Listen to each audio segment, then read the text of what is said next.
আসসালামু আলাইকুম আর আপনারা ভাইয়েরা সবাই কেমন আছেন? এই তো দেখতে পাচ্ছেন এখানে সকালে নাস্তা করে নিয়েছি কলিজা বোনা দিয়ে পরোটা। খাইতে খুব মজা লাগে।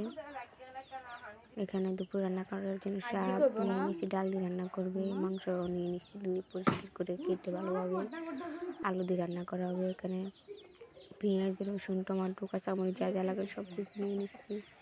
এখানে মাংসগুলোকে ভালোভাবে মেখে এখানে 12টা দিয়ে নাস্তা করানোর জন্য আলু সিদ্ধ দিচ্ছি, গাজর কুচি করে নিচ্ছি, এগুলোকে ভালোভাবে ভেজে নিব। দেখতে পাচ্ছেন আমি সামান্য পরিমাণ তেল দিয়ে এগুলোকে ভালোভাবে ভেজে নেব। এরপরে কাঁচামরিচ, টমেটো, পেঁয়াজ এগুলো দিয়ে ডিম দিয়ে ভালোভাবে ভেজে নিব। প্রসিদ্ধ কারণ ওই জুসগুলো দিয়ে দেবো। দেখতে পাচ্ছেন খাইতে কত মজা লাগবে। তো মাংসগুলো ভাজে নেব। এরপর দুপুরে খাওয়া দাওয়া করতে বসে গেছি। এখানে লতি নিয়ে নিচ্ছি, আমরা আমাদের বাসায় লতি বলি। খাইতে খুব মজা লাগে লতিগুলোকে। এরপর মুরগির মাংস দিয়ে ভাত খাইলাম। এরপর একটা ডিম নিয়ে নিয়েছি, সিদ্ধ ডিম, ওটা দিয়ে খাইলাম। সন্ধ্যা নাস্তা বানানোর জন্য আমরা তালের পিঠা বানাইতেছি।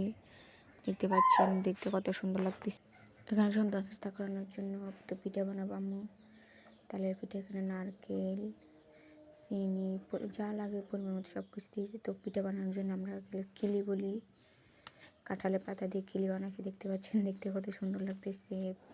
তো পিঠাগুলো হয়ে গেছে, একটু দেখতে পাচ্ছেন কত সুন্দর লাগতেছে, খাইতে খুব মজা লাগতেছে। তো সবাই দোয়া করবেন। আল্লাহ হাফেজ।